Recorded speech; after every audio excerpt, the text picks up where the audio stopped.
Hello বন্ধুরা, আজ প্রচণ্ড পরিমাণে বৃষ্টি হচ্ছে সব জায়গাতে।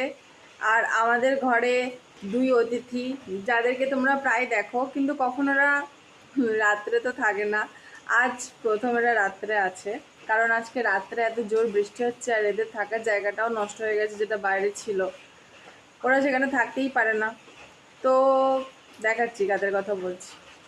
এই যে আমাদের কালটু আর এই যে আমাদের লালটু, এদেরকে আজকে এখানে রাখা হয়েছে। এরা কিছুতেই যাবে না। সে সারাটা দিন ছিল, কিন্তু রাত্রে এদেরকে বের করে দেওয়া হয়, নিজেদের জায়গায় যখন আছে চলে যায়। কিন্তু আজকে ভাবলাম যে এত জোরে বৃষ্টি হচ্ছে, এরা থেকে যায়। তো ওদেরকে রেখেছি, একটা বিশাল বড় কাজ করে ফেলেছি। এইটা বলার জন্য এই ভিডিওটা বানানো নয়, একেবারেই জাস্ট একটা রিকোয়েস্ট করার জন্য এই ভিডিওটা বানানো, যে ঘরে না হোক বাইরে উঠোনে কোনো না কোনো একটা না একটা কোণা তো নিশ্চয়ই থাকবে, সেখানে প্লাস্টিকের ঘেরাটোপ দিয়ে আপনারাও চেষ্টা করবেন যাতে কারুর একটা শেল্টার আপনারা জোগাড় করে দিতে পারেন। একটু করলে দেখবেন নিজেরই একটা অদ্ভুত আনন্দ ফিলিংস হয়। বাইরেও আরও 2-3 জন রয়েছে যারা বাইরের শেডের নিচে রয়েছে। এখন যেহেতু তালা লাগানো রয়েছে দেখাতে পারছি না।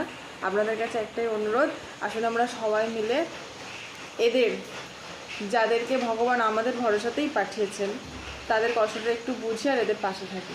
Thank you, good night.